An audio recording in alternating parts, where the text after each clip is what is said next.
अक्सर लोग गुरु के संबंध में असमंजस में रहते हैं। मन में कई तरह की धारणाएं बनी रहती हैं कि किसे गुरु बनाएं, कौन होगा सही गुरु, क्या गुरुवल एक ही होना चाहिए।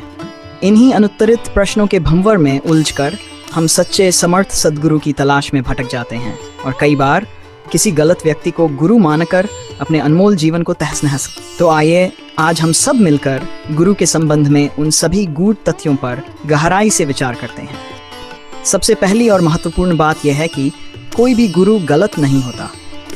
जैसे प्रकृति में हर नदी का अपना मार्ग और हर पर्वत की अपनी ऊंचाई होती है, वैसे ही हर गुरु का अपना एक विशेष क्षेत्र होता है, अपनी एक आध्यात्मिक ऊंचाई होती है। ये पूरी तरह से हमारे द्वारा चुने गए विषय, हमारे रास्ते, हमारे विवेक और हमारे अंतर्मन की पुकार पर निर्भर करता है कि किस गुरु के सानिध्य में जाकर हमारी जिज्ञासा शांत होती है।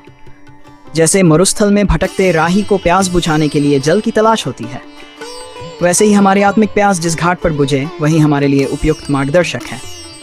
दूसरा गूढ़ तथ्य यह है कि गुरु कोई हार्ड मांस का पुतला या किसी व्यक्ति विशेष का नाम नहीं है, बल्कि गुरु तो एक शाश्वत तत्व है। जो भी व्यक्ति उस गुरुत्व को पूर्ण रूप से अपने जीवन में उतार लेता है, वही धरा पर एक समर्थ सद्गुरु कहलाता है। हम सभी के जीवन में, बल्कि ये कहना अधिक उचित होगा कि संसार के समस्त जीवों के भीतर ये गुरु तत्व हमेशा से सक्रिय रहता है। ये वही अंतर्निहित गुरु तत्व है। एक छोटी सी चींटी को भी ये बोध कराता है कि उसे कहाँ आहार मिलेगा और किस स्थान पर उसके लिए संकट है। ये गुरु तत्व एक दिव्य प्रकाशपुंज की तरह हम सभी में सदा से विराजमान है। इसी तत्व के कारण हमें यह सहज ज्ञान होता है कि ये धधकती हुई अग्नि है और यदि इसमें हाथ डाला तो वह जल जाएगा। जिस प्रकार परमेश्वर पुरुष और प्रकृति के रूप में सभी जीवों के भीतर बैठकर सबको कर्म करने की शक्ति प्रदान करते हैं और कर्मों से उत्पन्न फलों को भोगने की सामर्थ्य भी देते हैं, ठीक वैसे ही ये परम पावन गुरु तत्व भी समस्त चराचर जगत में विराज कर सबका मार्गदर्शन करता रहता है। इसीलिए शास्त्रों में गुरु को साक्षात परब्रह्म कहा गया है। जैसे अधर्म के नाश और धर्म की स्थापना के लिए भगवान स्वयं धरा पर अवतरित होते हैं, वैसे ही सद्गुरु हमारे भीतर बैठी दुष्प्रवृत्तियों और अज्ञान के अंधकार का समूल विनाश करते हैं। वे हमारे भीतर छिपी सद्प्रवृत्तियों का पालन, पोषण और रक्षण करते हैं। इस प्रकार देखा जाए तो गुरु भी साक्षात ईश्वर की भांति ही सृजन, पालन, पोषण, रक्षण और संहार के दिव्य दायित्वों का निर्वहन करते हैं। मानव जीवन में इस गुरु तत्व की कार्यप्रणाली अत्यंत विशिष्ट और विस्मयकारी होती है।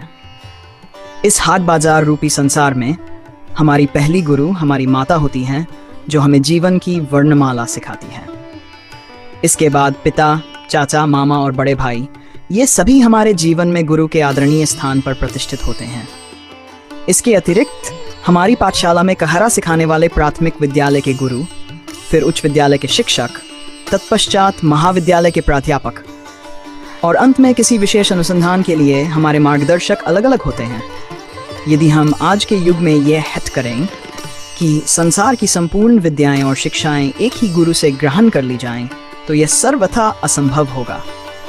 इतिहास गवाह है कि प्राचीन काल में भी अलग अलग विषयों और कलाओं के लिए अलग अलग गुरु हुआ करते थे। महाबाहु भीष्म पितामह ने अपने जीवन में 5 गुरुओं से अस्त्र शस्त्र और नीति की शिक्षा ग्रहण की थी। परम योगी स्वामी दत्तात्रेय ने तो संपूर्ण प्रकृति और अपने आसपास बिखरे हुए 24 तत्वों को गुरु रूप में स्वीकार कर उनसे ज्ञान अर्जित किया था। अतः सिद्ध होता है कि गुरु एक विराट तत्व है जो साक्षात नारायण के समकक्ष है। गुरु तत्व भगवान की ही तरह संपूर्ण ब्रह्मांड का हित चाहने वाला, हर प्रकार के भेदभाव से रहित, परम दयालु, परम सहृदय तथा करुणा और वात्सल्य का अगाध सागर है। एक समर्थ सद्गुरु के मुख से निकले शब्द ही शिष्यों के लिए अकाट्य वेद वाक्य बन जाते हैं, क्योंकि सनातन संस्कृति में शब्द को ही ब्रह्म कहा गया है। इसी गुरु रहस्य को समझते हुए सिख धर्म में गुरु गद्दी की देह परंपरा को विराम देकर साक्षात गुरु ग्रंथ साहिब को ही शाश्वत गुरु के रूप में गुरु गद्दी पर परम पूजनीय स्थान पर स्थापित किया गया। गुरु ग्रंथ साहिब की सबसे सुंदर और अलौकिक बात यह है कि इसमें बिना किसी जाति, पंथ या भेदभाव के सूफी संतों, हिंदू भक्तों और जितने भी परमात्मा के साक्षात दर्शन किए हुए हरि के प्यारे संत हुए, उन सभी की अमृतमयी वाणी को बड़े आदर के साथ संग्रहित किया गया है। वास्तव में गुरु तत्व अत्यंत महान है। स्वयं भगवान ही करुणावश गुरु रूप में अवतरित होते हैं। अगर इस अनंत सृष्टि की रचना, पालन और संहार करने वाले किसी एक परम सूत्र की तलाश की जाए तो वह केवल और केवल गुरु तत्व ही सिद्ध होगा। संपूर्ण चराचर सृष्टि का अदृश्य प्रबंध इसी एक गुरु तत्व के द्वारा संचालित होता है। अब मन के आंगन में यह यक्ष प्रश्न उठता है कि इस विशाल जगत में हम किसे अपना वास्तविक गुरु माने। सैद्धांतिक रूप से देखा जाए तो इस संसार के वे सभी मार्गदर्शक जो हमें सत्य की राह दिखाते हैं वे हमारे गुरु ही हैं और हमारे लिए परम आदरणीय हैं। लेकिन यहाँ एक सूक्ष्म भेद है। ये सभी गुरु आपको इस भौतिक जगत के नियम सिखाएंगे, आपको संसार की कलाओं में निपुण करेंगे और इस नश्वर संसार में सफल होने के लिए निरंतर प्रोत्साहित भी करेंगे। परंतु वे आपको आपके जीवन के उस वास्तविक अंतिम और परम लक्ष्य की तरफ बढ़ने के लिए प्रेरित नहीं कर पाएंगे, जो लक्ष्य साक्षात परमेश्वर से एकाकार होने का है, ईश्वर को पाने का है। यदि हम इस मानव देह को पाकर इस मृत्युलोक में आए हैं तो हमारा ये परम कर्तव्य बनता है कि हम उस परमपिता के दर्शन और उनका पावन सानिध्य अवश्य प्राप्त करें, जो परमपिता ही इस संपूर्ण जीवन रूपी लीला के अंतिम पड़ाव और परम लक्ष्य भी हैं। यहीं पर आवश्यकता होती है एक समर्थ सद्गुरु की। एक सही और समर्थ सद्गुरु ही आपको उस परम मार्ग का पथिक बनाएंगे, अध्यात्म की सीढ़ियां चढ़ाएंगे तथा आपको उस परम पिता अर्थात साक्षात भगवान से मिला देंगे। अब विचारणीय प्रश्न यह है कि ऐसा समर्थ सद्गुरु आखिर कौन हो सकता है, उसकी पहचान क्या है? इस धरा का वह दिव्य पुरुष जो बिना किसी सांसारिक भेदभाव के, बिना किसी सूक्ष्म स्वार्थ के केवल और केवल आपका वास्तविक आत्मिक कल्याण चाहता हो, वही सद्गुरु है।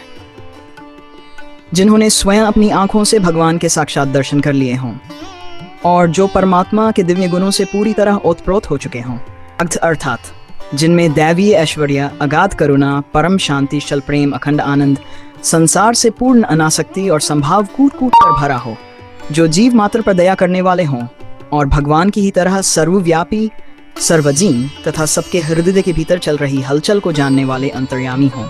ऐसे त्रिकालदर्शी समर्थ सद्गुरु आपको इस संसार रूपी मायावी दौड़ की सबसे अंतिम कतार में मिलेंगे। अर्थात जब आप इस संसार की अंधी और थका देने वाली भौतिक दौड़ से पूरी तरह थक जाएंगे और व्याकुल होकर भगवान की तरफ जाने के लिए कदम बढ़ाएंगे, जब आपको अपनी आत्मा का वास्तविक लक्ष्य साफ नजर आने लगेगा और आप उस परम धाम पहुंचने के लिए पूरी तरह आतुर हो उठेंगे, तब सद्गुरु का प्रकटीकरण होता है। मानव जीवन के सफर में समर्थ सद्गुरु का मिलना कई तरह से संभव हो सकता है।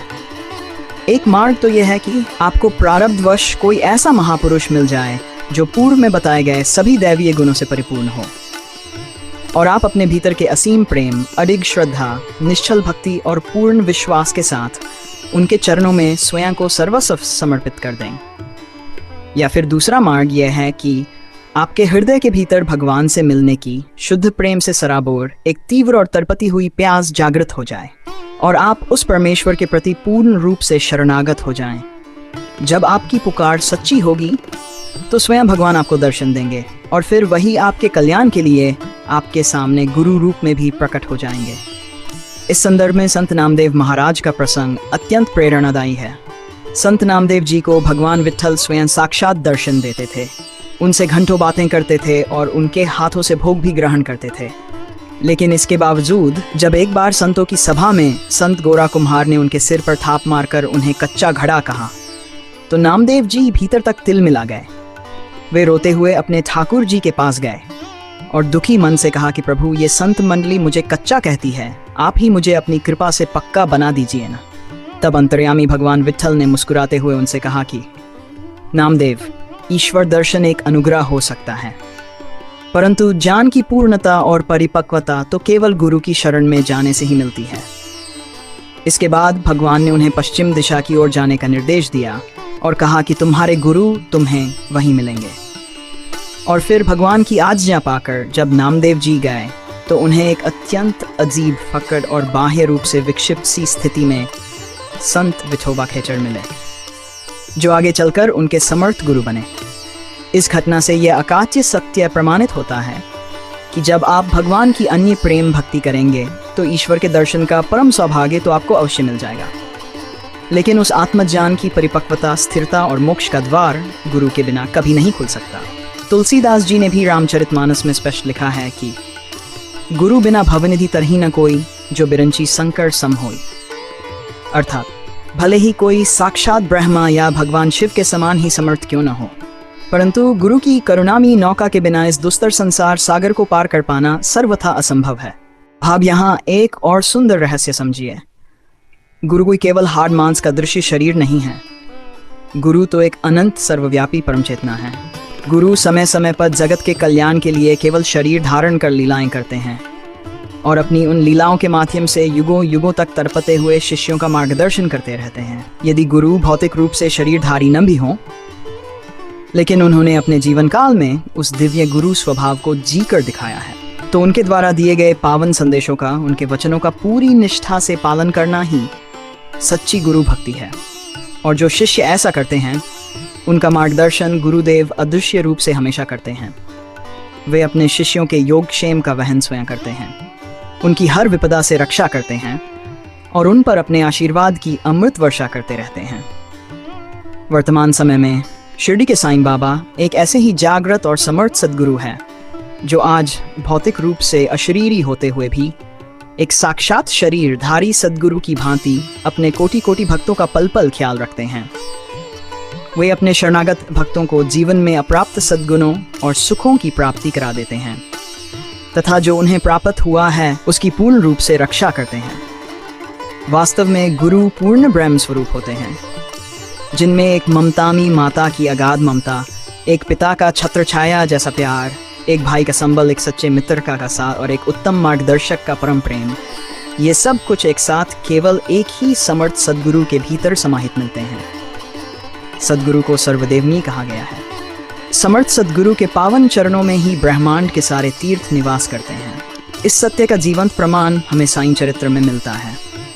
जब परम साईं भक्त दास गनु महाराज के मन में प्रयागराज के त्रिवेणी संगम में जाकर स्नान करने की तीव्र इच्छा जागृत हुई थी, तब अंतर्यामी साईं बाबा ने शिरडी में ही मस्जिद की माटी पर बैठे बैठे अपने दोनों पैर के अंगूठों से साक्षात गंगा और यमुना की पावन जलधारा प्रवाहित कर दास गनु की इच्छा पूरी कर दी थी और उन्हें साक्षात तीर्थराज के दर्शन कराए थे। अतः इस अनमोल मानव जीवन का सबसे परम सौभाग्य यदि कुछ है, तो वह है एक सच्चे समर्थ सद्गुरु का दर्शन और उनका पावन मिलन। और उससे भी बड़ा परम सौभाग्य यह है कि हमारे भीतर उनके श्री चरणों के प्रति अन्य प्रीति, अनुराग और अटूट श्रद्धा जागृत हो जाए। सद्गुरु का अपने शिष्य से नाता केवल एक जन्म का नहीं होता। गुरु जन्मों जन्मों तक, युगों युगों तक किसी भी जीव का हाथ कभी नहीं छोड़ते, भले ही वह जीव अपने कर्मों के वशीभूत होकर कितनी भी निकृष्ट या अधम योनि में क्यों न जी रहा हो। गुरु साक्षात नारायण की तरह उसके सबसे बड़े और सच्चे हितैषी होते हैं, जो जीव के भटकने पर भी उसका पीछा नहीं छोड़ते और अंततः उसे उसके अंतिम लक्ष्य यानी ईश्वर दर्शन और मोक्ष तक पहुंचाकर ही दम लेते हैं। अब समय आ गया है कि हम अपने जीवन की इस अंधी दौड़ को कुछ पल के लिए रोकें और अपने अंतस की पुकार को सुनें। यदि आप भी अपने जीवन को सार्थक करना चाहते हैं, अज्ञान के बंधनों को काटकर उस परम आनंद की प्राप्ति करना चाहते हैं, तो आज ही से अपने भीतर ईश्वर को पाने की उस तीव्र प्यास को जगाएं। अपने अहंकार को पूरी तरह भुलाकर पूर्ण श्रद्धा और विश्वास के साथ उस समर्थ सद्गुरु के चरणों में खुद को समर्पित कर दीजिए। उठिए, कदम बढ़ाइए और अपने भीतर बैठे उस गुरु तत्व को पहचान कर आत्म कल्याण के इस पावन मार्ग पर अग्रसर हो जाइए।